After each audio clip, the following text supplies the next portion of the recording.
Bom dia, amados irmãos, que a graça e a paz do nosso Senhor Jesus estejam com todos. Hoje a nossa leitura e meditação é do livro do profeta Isaías, capítulos 51 e 52. O capítulo 51 inicia com o profeta encorajando o povo a confiar em Deus e não temer ao homem.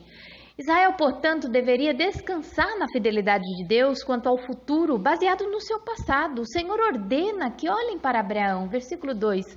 Olhai para Abraão, vosso pai, para Sara, que vos deu a luz, porque era ele único quando eu chamei, o abençoei e o multipliquei.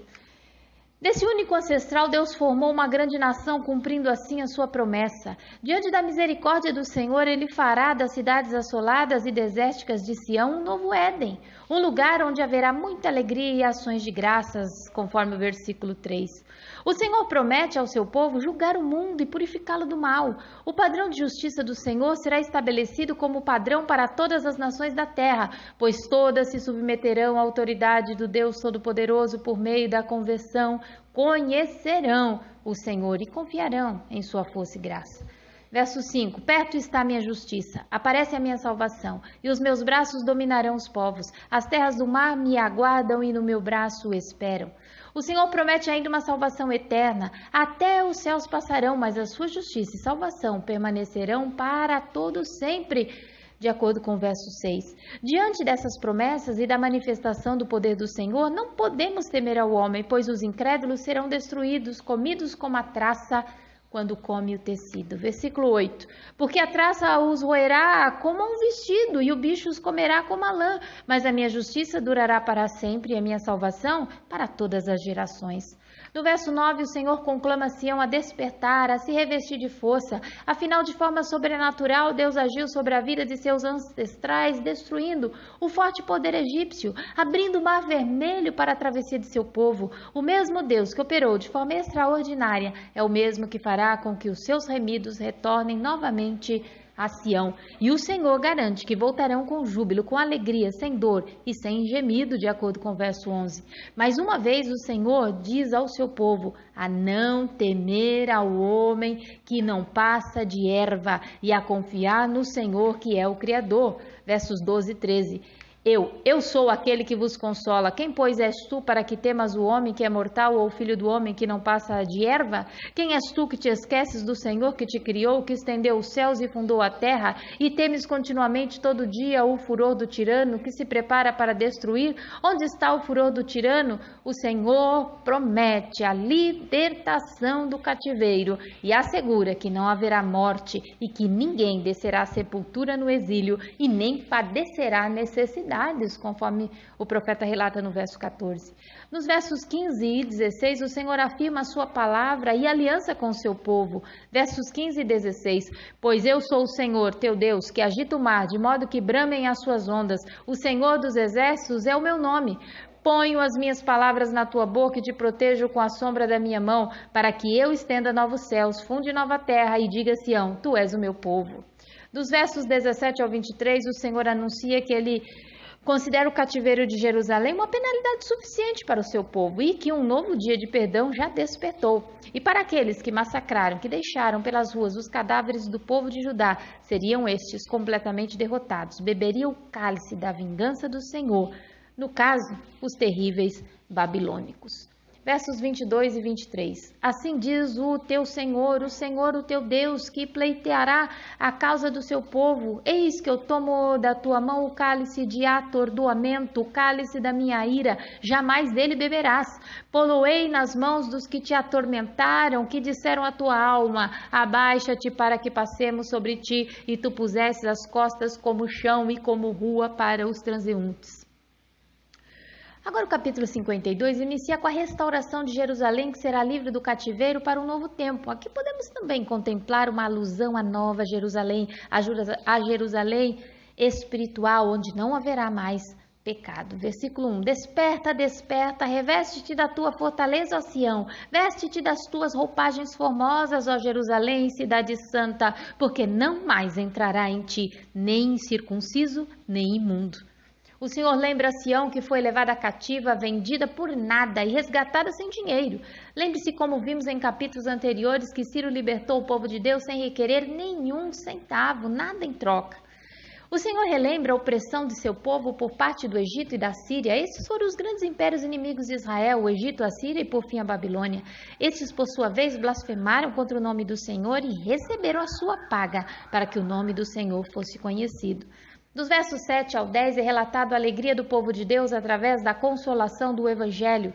Para os crentes, os pés são belos porque carregam as boas novas daquilo que é mais precioso no universo, o amor redentor de Deus. Para os arautos, a alegria de levar a boa notícia que Deus libertaria o seu povo do cativeiro e lhes daria paz era algo tremendamente maravilhoso. Versículo 7. Que formosos são sobre os montes os pés do que anuncia as boas novas, que faz ouvir a paz, que anuncia coisas boas, que faz ouvir a salvação, que diz a Sião, o teu Deus reina.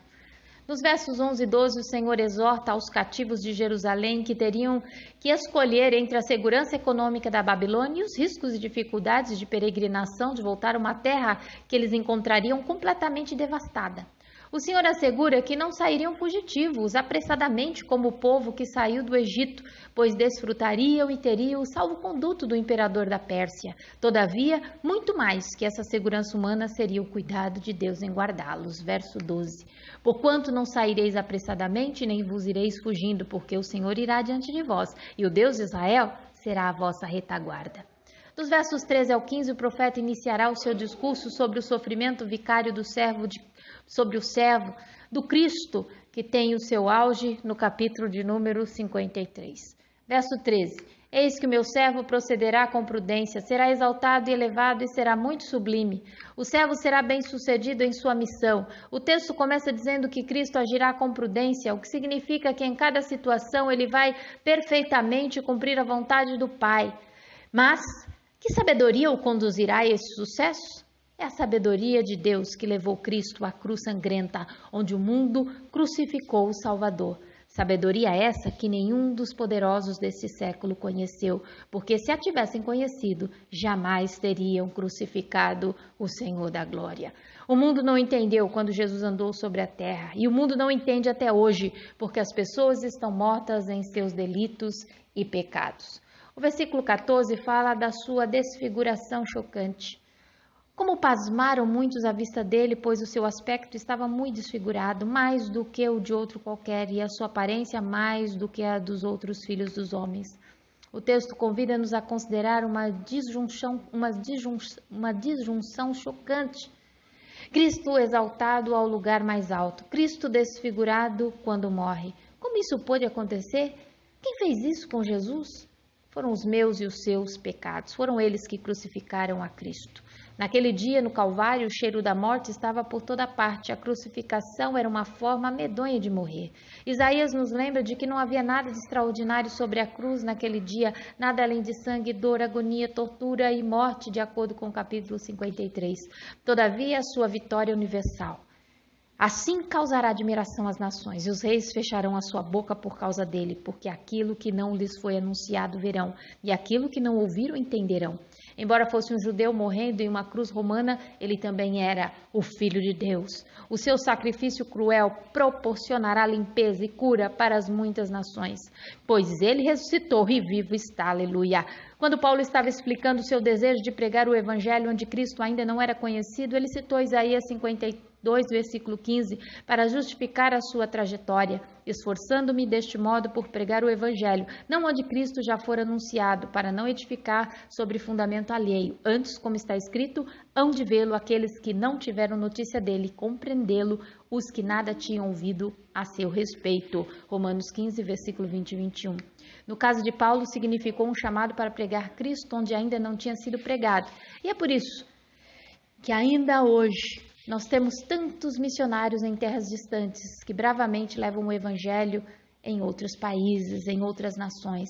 É por isso que Paulo cita Isaías 52:15. É uma profecia da vinda de Cristo que causará admiração às nações, limpando-as com o seu próprio sangue. A limpeza não era apenas para Israel, mas para os eleitos em todas as nações da terra. Esta deve ser a ambição de cada cristão, espalhar a boa nova de Jesus, a fim de que aqueles que vivem na escuridão profunda vejam a luz que brilha da cruz. O mundo inteiro precisa saber sobre Jesus e a sua obra redentora. Que ele seja exaltado em toda a terra e céu. Que Deus nos ajude a anunciarmos essas boas notícias do céu e assim exaltar o santo nome do Senhor. E até amanhã, se o Senhor quiser, com os capítulos 53 e 54 do livro do profeta Isaías.